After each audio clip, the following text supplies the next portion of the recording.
세워가는 교회, 무릎으로 세워져가는 교회라는 제목으로 말씀을 함께 나누고자 합니다. 우리 본문의 말씀은 좀 익숙하죠. 십자가를 앞두고 겟세마네 동산에서 기도하신 예수님의 모습을 모르는 분은 아무도 없을 것입니다. 오늘은 조금 다른 관점에서 오늘 본문을 조금 보려고 합니다. 아주 다른 건 아니고요. 십자가를 지심의 의미의 해석 속에서 오늘의 기도가 어떤 도전을 주는지를 생각해 보려고 합니다. 여러분, 십자가를 지셨다는 그 의미, 그것은 무엇을 의미합니까? 우리가 한마디로 교리적으로 표현하면은 구속, 대속이라고 말하죠. 죄인된 우리의 죄를 용서하시는 사건. 맞는 말입니다. 틀린 말이 절대 아닙니다. 그러나 그 결과가 무엇이었습니까? 그것은 교회였죠.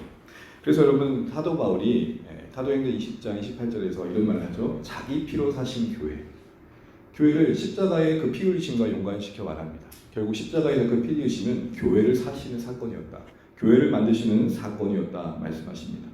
그리고 여러분 잘 알고 계신 것처럼 소위 가상칠언이라고 해가지고 예수님께서 십자가에 못 박히실 때 하셨던 7마디의 말씀 중에 이런 말씀을 하시죠. 바로 십자가 아래 사랑하는 제자에게 보라 내 어머니라 하셨고 또 그 여인 어머니에게는 보소서 아들입니다 라고 말합니다. 전혀 육체의 피로는 섞여 있지 않는 그들을 묶어주십니다. 이것은 다른 복음서의 말씀처럼 누가 내 형제요, 누가 내 자매요, 누가 내 어머니냐라는 말씀에 주님께서 뭐라고 말씀하십니까? 그것은 혈육이었던 마리아를 부인하신 것도 그 자신의 형제들을 부인하신 것도 아니라 새로운 가족의 개념을 말씀하시면서 오직 하나님 뜻대로 하는 이들이 내 가족이다 라고 말씀하시죠. 요한복음 19장도 그런 관점에서 보면 단순히 부양을 맡기신 게 아니라는 것입니다. 제자인 요한에게 홀로 있는 어머니를 맡기시는 부양의 부탁의 차원을 넘어서 바로 어머니와 아들의 관계로 새로운 가족의 관계로 십자가 아래서 그들을 묶어주시고 계신 것을 보게 됩니다. 결국 십자가라는 의미는 결코 서로 만날 수도 없고 묶일 수도 없고 하나 될 수 없는 우리를 만드신 현장이었던 것이죠. 십자가의 그 상고의 고통의 현장에 나오신 그 생명은 교회였습니다. 그러기에 십자가를 지신다는 것은 교회를 세우시는 사건이었습니다. 우리가 이 교회에 세워짐의 이 십자가의 피 흘리심의 의미를 안다면 교회는 조금 더 달리 보일 것입니다. 어느 한 인간의 욕망과 또 욕심과 의지에 의해 좌지우지 될 수 없는 그 거룩한 곳으로 보여줄 것입니다. 근데 여러분, 십자가를 맞이하시는 주님의 그 태도에서 기꺼이 교회를 향하신 그 주님의 기뻐하시는 마음을 보게 됩니다. 우리 46절 한번 읽어보겠습니다. 46절입니다. 46절 시작. 일어나라 함께 가자 보라 나를 파는 자가 가까이 왔느니라. 어떤 맥락에서 나온 말씀인지 잘 아시죠? 이제 다른 유다와 함께 예수님을 붙잡으러 왔던, 그래서 결국 십자가에 못 박게 되는 사건의 전초전이 이루어지고 있는 그 상황을 떡하니 바라보시면서 자신을 잡으러 오는 사람들을 떡하니 바라보시면서 기꺼이 그들을 수용하시고 받아들이시고 맞이하신 것을 보게 됩니다. 어찌 보면 인간적으로 생각하면 도망갈 자리잖아요. 어떻게 보면 그 생명 하나 생각한다면 피해야 할 자리잖아요. 이제 일어나 기꺼이 그 상황을 향해 뚜벅뚜벅 걸어가시는 예수님의 모습을 보게 됩니다. 여러분, 십자가의 사건이 그 교회를 만드시는 그 일들이 억지로 인색함으로 진행되지 않았다는 것을 기억하셔야 됩니다. 우리는 간혹 예수님이시니까 제일 엄마 아빠가 섭섭할 때가 언제예요? 그건 엄마니까 당연히 이놈 그건 아빠니까 당연히 하셔야죠. 이런 말을 들을 때 제일 섭섭하시죠? 엄마 아빠들. 소유되면 왜 아들을 보십니까? 예수님이시니까 당연했을까요? 아닙니다. 너무 잘하신 것처럼 그것은 우리의 오해입니다. 쉽게 십자가를 감당하셨겠지라고 생각하는 것 자체가 오해입니다. 그렇지 않죠. 너무나도 쉽게 범죄한 우리를 위해 짊어지신 예수님의 십자가는 그리 쉽지 않으셨습니다. 그 순종 그 자체가 어려웠던 것이죠. 십자가의 고통 그 자체도 온 몸으로 받으시기는 버거우셨습니다. 못 박히심과 그 찢기심과 그 흘리신 피, 온 몸에 있는 거 쏟아내신 그 현장이 쉬웠겠습니다. 그런데 그것을 기꺼이 맞이하십니다. 쉽지 않아서 그 십자가를 기꺼이 맞이하시니 여러분, 우리는 당연한 결과가 아님을 보고자 하는 것입니다. 다시 말해 교회를 세워가시기 위한 그 가정에 지불해야 될 값을 기꺼이 지불하심이 당연하지 않은 결과였다는 것입니다. 그것이 어떤 결과였습니까? 십자가를 앞두고 기도하신 예수님의 순종의 결과였다는 것이죠. 그 기도의 자리에 무엇이 있었습니까? 무엇보다도 예수님의 고민과 슬픔과 괴로움이 있었습니다. 우리 마태복음 26장 읽은 본문 중에 37절 38절 한번 읽어보겠습니다. 37절 38절 한 목소리 읽습니다. 시작. 베드로와 세베대의 두 아들을 데리고 가실새 고민하고 슬퍼하사 이에 말씀하시되 내 마음이 매우 고민하여 죽게 되었으니 너희는 여기 머물러 나와 함께 깨어있으라 하시고. 아멘. 이제 겟세마네 동산의 제자들과 함께 기도하러 오셨을 때에 하신 그 말씀 중에 특별히 일부 제자들을 남겨두고 베드로와 세베대의 두 아들을 데리고 각 자신의 가까운 곳에 두시며 기도하시는 장면이 여기 나와 있습니다. 그러면서 기도하시기 전에 자신의 마음을 나누시는데 뭐라고 나누냐면 고민을 나누시고 그게 너무 힘들어서 죽을 만큼 힘들다라고 이야기합니다. 기도하는 가신 중에 나누신 이 말씀에서 우리 조금 당황스럽기도 합니다. 아니 저희가 얘기하면 그럴만해요. 근데 예수님께서 뭐라고 얘기하고 계시는 거예요? 지금 내가 너무 힘들다라는 거예요. 너무 진솔하고 너무 인간적인 모습 앞에 우리가 당황스럽습니다. 왜죠? 우리가 생각하는 예수님의 모습은 거친 풍랑을 잠잠케 하시는 이적과 기적의 영웅 같은 존재잖아요. 권능의 존재잖아요. 또 한편 하나님과 동등하신 예수님께서 십자가를 떡하니 앞두고 그것이 뻔히 하나님 뜻인 줄 알면서 좀 멋지게 의연하게 간단없이 죽겠는데 왠지 너무 초라해 보인다는 것이죠. 감히 하나님의 모습일까 생각할 정도로 낯설고 심지어는 조금은 불편하기도 합니다. 이러지 않으셨으면 좋겠다는 마음이 드는 거죠. 여기서 우리는 조금 그런 불편함 속에서 우리를 되짚어 봐야 됩니다. 왜 이걸 불편하게 여길까? 여러분 하나님의 아들이신 예수님은 온전한 사람을 오셨고 그분이 인성으로 겪으셨던 모든 고통과 고뇌는 우리에게 위로가 됩니다. 이런 말씀이신 거죠. 우리를 아신다는 거죠. 그냥 껍데기만 인간으로 오신 게 아니라 진짜 온 육신이 우리와 같으셔서 어떤 두려움 상황 앞에 두려움이 오셨고 염려될 만한 상황에 염려 오셨다는 것입니다. 그러니 우리를 아신다는 말이 진짜 우리에게 위로가 되시는 거죠. 더하여서 우리 신앙의 현실을 되짚어 보는 말씀이기도 합니다. 어떤 면에서 그렇습니까? 우리는 신앙 그러면은 뭔가 실수 하나 없고 넘어짐 하나 없고 뭔가 깔끔하기를 기대해요. 그래서 그런지 나오는 신앙의 모습 중에 하나는 뭐뭐 하는 척 할 때가 참 많아요. 한마디로 아무 문제 없는 것, 타인의 시선과 자신의 자존심이 타인의 시선 속에서 뭉개지는 것에 대해서 되게 어려워해요. 내 연약함이 드러나는 것을 되게 수치스러워해요. 우리가 그런 존재임에도 불구하고 그런 것을 수치스러워하다 보니까 나오는 자연스러운 결과는 끊임없이 뭐 하죠? 포장하죠. 제가 어렸을 때 교회 다닐 때 작은 교회다 보니까 어머님이 뭔 얘기를 해보시다면 항상 뒤따르시는 행동이 있었어요. 내가 얘기하지 마라. 다 해보셨구나. 내 얘기하지 마라. 자기 실수를 얘기해놓고는 그게 들려지기 싫은 거예요. 근데 여러분 그게 잘못됐다기보다는 그게 문제적으로 바라봐지지 않으면 점점 우리는 우리 자신을 감춘 채 진정한 내 모습에 대한 치유와 회복은 없이 껍데기만 쌓여가는 거예요.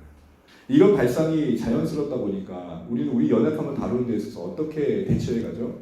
실패를 또 다른 헌신으로 보상해 가려고 해요. 예를 들어서 예배를 오랜만에 나왔으면 어떤 마음으로 나와야 돼요? 하나님 그래도 이렇게 예배 나오시는 게 너무 감사합니다. 나를 용납하시는 하나님의 사랑이 크십니다. 정도면 되는데 헌금을 그동안 모아놨던 걸 겁나 쌓아가지고 무슨 말이에요? 그래도 조금 덜 여롭다는 걸 아십니까?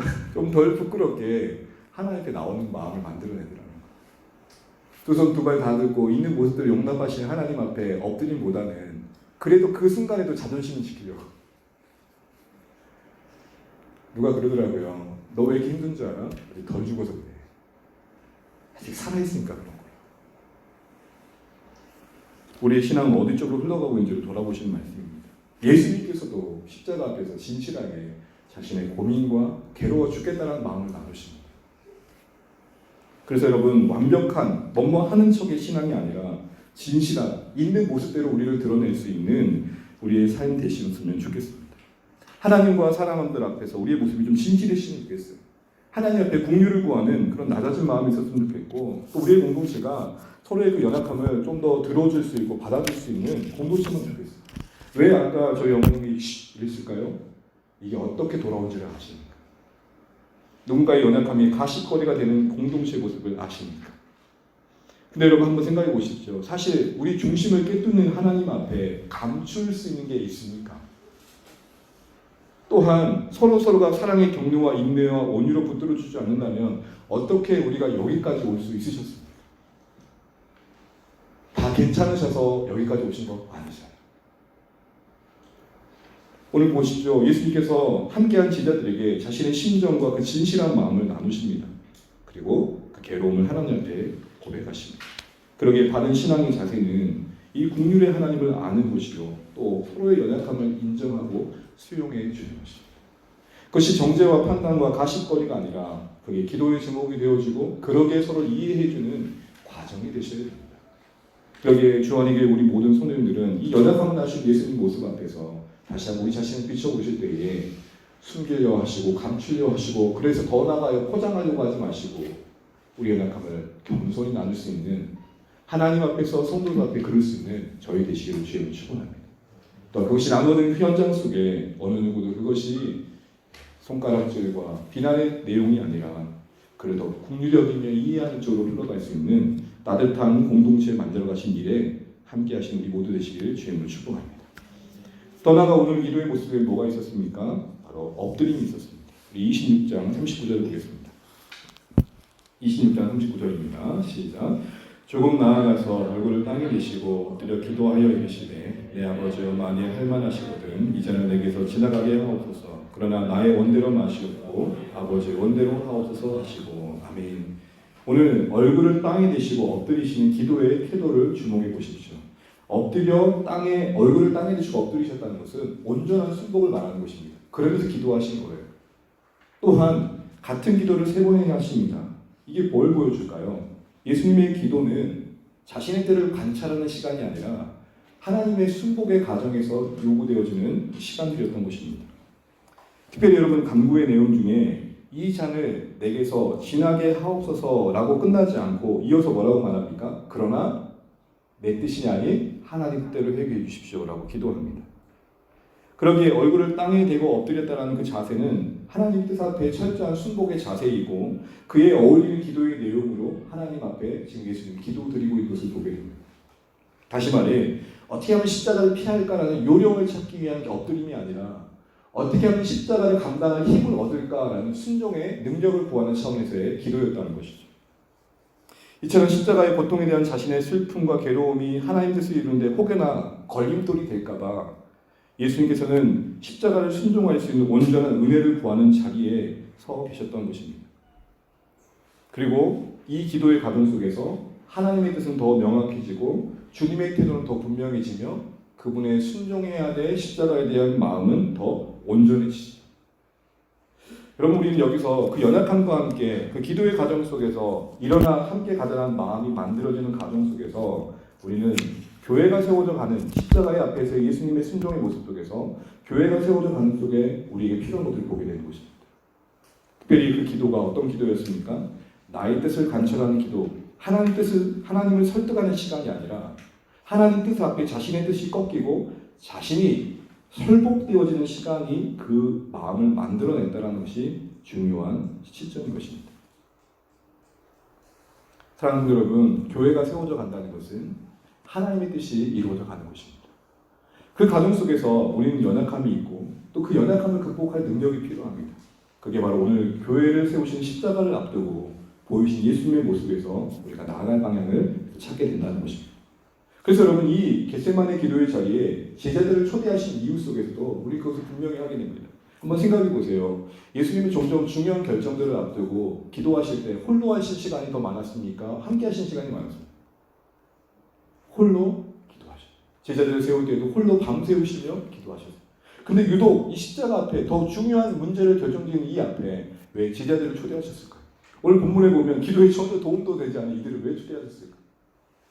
그것은 바로 36절의 그 시작의 배경 속에서 그 답을 찾게 됩니다. 36절을 읽어보겠습니다. 36절입니다. 시작.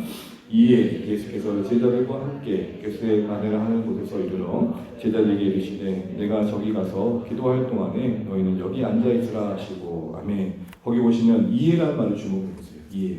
그때 이러한 상황 속에서 예수님께서 그들을 겟세마네로 데려가셨다는 것입니다. 이해라고 말할 만한 상황은 앞에 나와 있습니다. 31절부터 35절. 어떤 상황이었습니까? 어떤 모습이 나옵니까? 제자들에게. 앞으로 교회의 기초가 되어야 될 그들의 모습 속에 무엇이 보입니까? 호언장담하고 있죠. 호언장담이란 무슨 말이에요? 결코 그럴 일 없을 것입니다, 주님.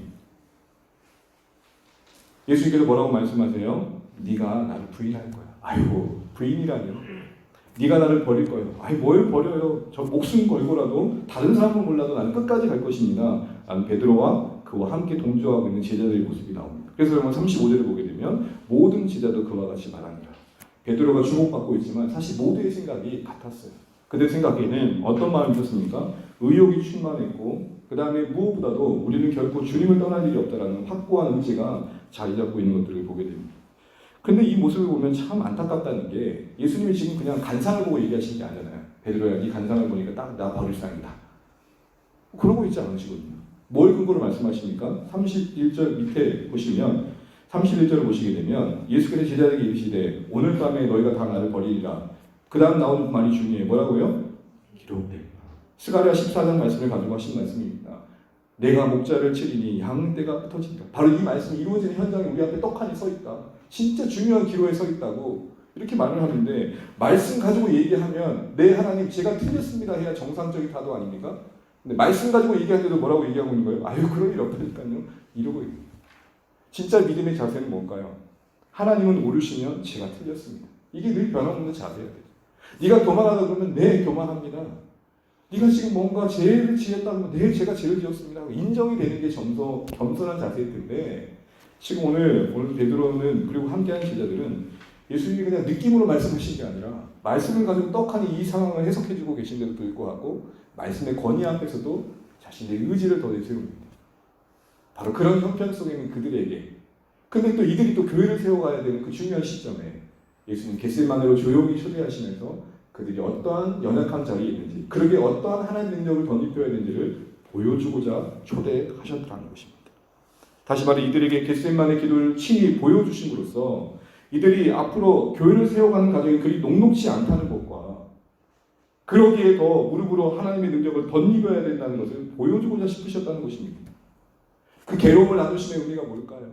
그 고민을 나누심의 의미가 뭘까요? 베드로야, 네가 앞으로 교회의 반석이 될 텐데 그거 네 의지만으로 될 일이 아니야. 네 각오만으로 될 일이 아니야. 그걸 보여주고 싶으시다는 것입니다. 여러분 31절부터 35절까지 있는 베드로와 제자들의 모습을 보면 앞으로 뭔 일을 못할까요? 웬만한 대형교회 몇 개는 세울 것 같지 않습니까? 근데 자신의 발언조차도 책임지지 못하는 궁색한 모습으로 그들의 직면하게 됩니다. 우리는 여기서 예수님께서 미리 제자들을 겟세마네 기도의 자리에 초대하셔서 훗날에 그들의 연약함을 어떻게 극복해야 될지를 보여주고 계시고 또한 앞으로 교회가 세워져가는 그 녹록지 않은 과정을 어떻게 지나가야 될지를 보여주고 계신다라는 것입니다. 그래서 훗날 제자들은 주님께서 몸소 보이신 겟세마네 기도가 각인되었을 것이고 큰 지침이 되었을 것입니다. 그래서 그런지 몰라도 사도행전 1장, 2장을 열면 그들은 기도로 시작합니다. 의욕으로 시작하지 않고 기도로 시작합니다. 그리고 조용히 성령이 임하신 때를 기다리며 하나님의 은혜의 시점에 자신들을 조율해 가면서 하나님의 타이밍에 자신들을 맞춰갑니다. 그 어디에도 부인하지 않으리라, 버리지 않으리라는 의욕을 찾아볼 수가 없습니다. 장성도 여러분, 제가 오늘 이 말씀을 나누는 이유는 다른 것이 아닙니다. 제가 주안의 교회를 세워가는 이 과정 속에서 자꾸 말씀을 생각하게 되고 말씀 앞에 우리 현실을 돌아보면서 지난주에는 우리가 앞으로 멀리 바라볼 때 우리 교회가 나갈 방향은 은혜의 말씀에 우리 자신을 부탁드리는 거고 자녀 세대를 부탁드리는 거고 교회를 부탁드리는 거라고 말씀을 드렸습니다. 그러면서 내 한편에 또 어떤 아쉬움이 있었냐면 우리가 말씀께 맡긴다고 다 될까? 무엇이 부족하지? 라는 생각 속에 오늘 본문의 말씀이 떡하니 생각났습니다. 여러분 말씀대로 하면 된다는 마음에 의욕을 가지고 우리 아이들이 말씀을 가르칩니다. 말씀을 귓구녕에 넣어줍니다. 근데 돌아오는 현실은 내 의욕만큼 그 보상이 찾아오지 않습니다. 그때 우리는 어떤 마음을 가져야 될까요? 겟세마네 동산의 기도를 떠올리십니다. 주님께도 십자가로 만들어진 교회가 당연한 결과가 아니었고 그 가정 속에 요구되는 십자가를 짊어지심의 고난의 대가를 지불하심이 힘겨웠고 괴로웠습니다. 그런데 무엇으로 극복하셨습니까? 무엇으로 채우셨습니까? 기도로 채우셨습니다. 그리고 그 기도의 내용은 무엇이었습니까? 하나님 뜻대로 되길 바라는 순종의 마음을 더하는 것이었습니다. 그래서 그 기도가 하나님의 은혜 가운데 이루어졌을 때에 근심과 고민과 그 괴로운 마음은 덜어지고 주님의 십자가에 대한 태도는 더 분명해져서 결국은 일어나 함께 가자라는 선언으로 이어지고 계신 것들을 보여줍니다. 사랑하는 성도 여러분, 의욕 필요합니다. 열심 필요하고요. 각오와 계획 다 필요합니다. 그것이 우리를 책임져 줄 거라는 생각들을 내려놓으셔야 됩니다. 오히려 더 엎드리셔야 됩니다. 중앙의 교회가 아름답게 이렇게 걸음들을 내고 있습니다. 참 감사합니다.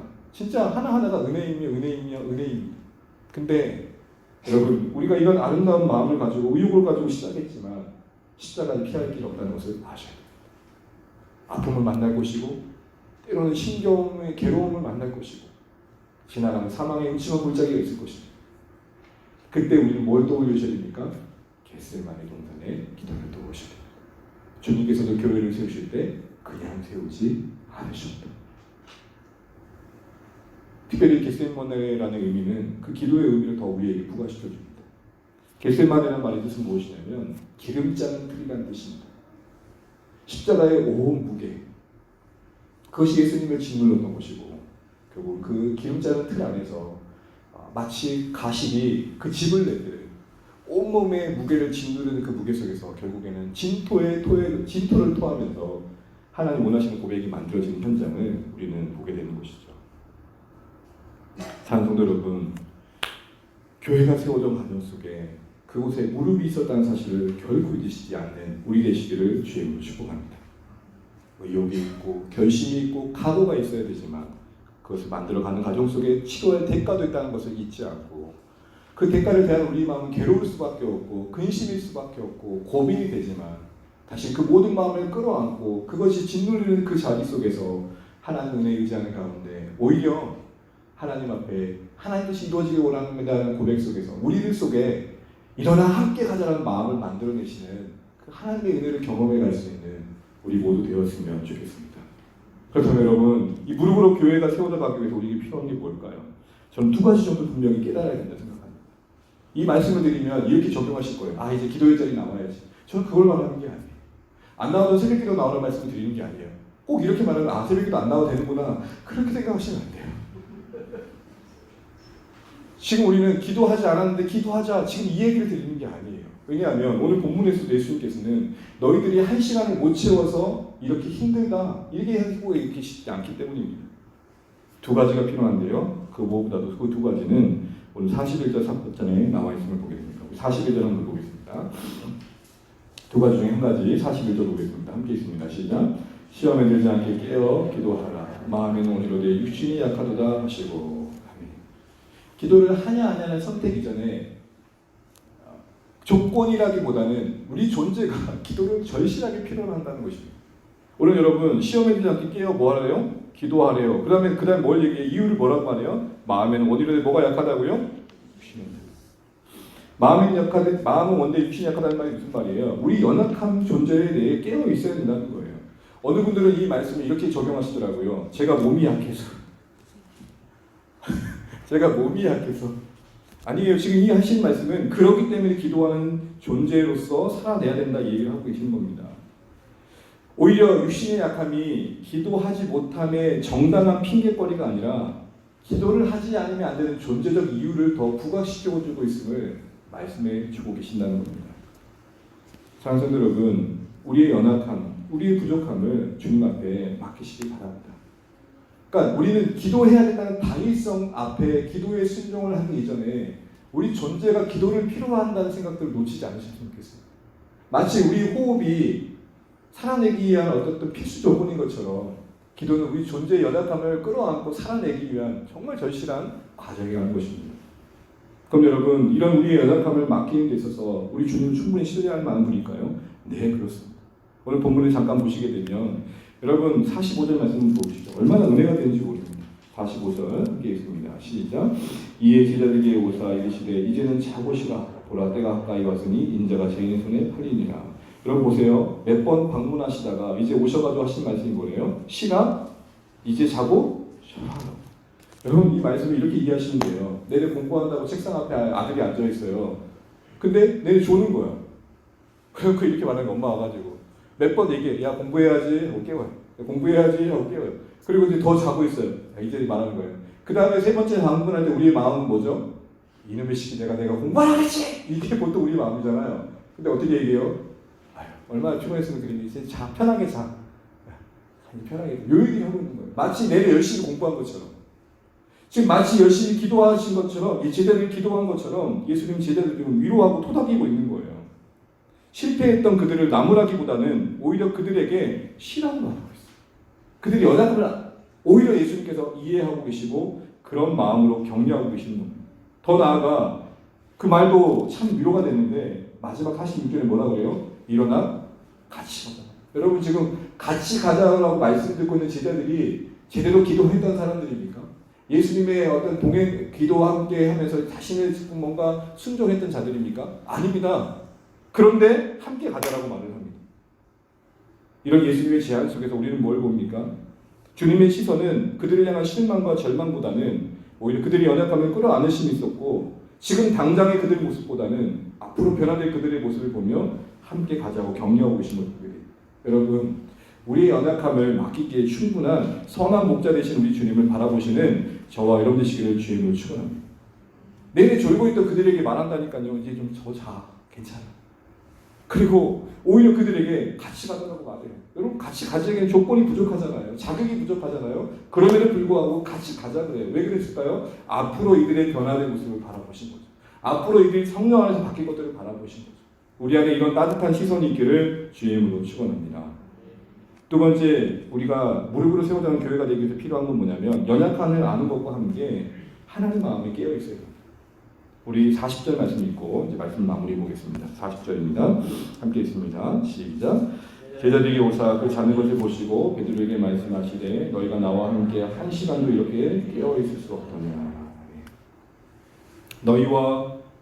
너희가 나와 함께라는 말씀을 주목해 보십시오. 너희가 나와 함께 한 시간을 깨어 있을 수 없더냐 이 말은 이 말 그대로 해석하면 이렇습니다. 너희가 나와 함께 하고 있지 않았다. 이게 무슨 말이에요? 같이 있었잖아요. 공간적으로는 같이 있었지만 마음으로는 함께하지 못했더라는 거예요. 제자들에게 함께하고 있었다면, 함께 나와 아픔을 함께했다면, 내가 지금 이 느끼는 고통의 느낌을 너희도 갖고 있었다면 이럴 수는 없어라는 얘기를 하고 계시는 겁니다. 분명히 공간적으로 함께 있지만 마음으로는 제자들이 함께하지 못했다는 것이죠. 예수님의 그 고통의 무게였던 죄인들을 향한 그 애통의 마음, 또 앞으로 십자가 지셔야 될 그 마음이 제자들에게는 와닿지 않았다는 거예요. 여러분 여기 중요한 걸 하나 보게 돼요. 중요한 걸 보게 돼요. 이게 뭐죠? 이 땅의 신자들과 교회가 하나님 앞에 하나님 마음에 함께하지 않으면 잠들 수밖에 없다. 피곤한 것도 이유였겠지만 더 큰 이유는 그들 마음에 하나님 마음에 함께하지 못했기에 잠이 들었다는 거예요. 교회와 이 땅의 신자가 이 세상을 향한 하나님의 등진 세상을 향한 아파하시는 하나님의 마음에 함께하지 못하면 잠들 수밖에 없다. 그러게 이 땅의 신자와 교회는 하나님 마음에 깨어 있어야 기도할 수 있다 이 얘기를 하는 것입니다. 여러분 비유를 한번 들게요.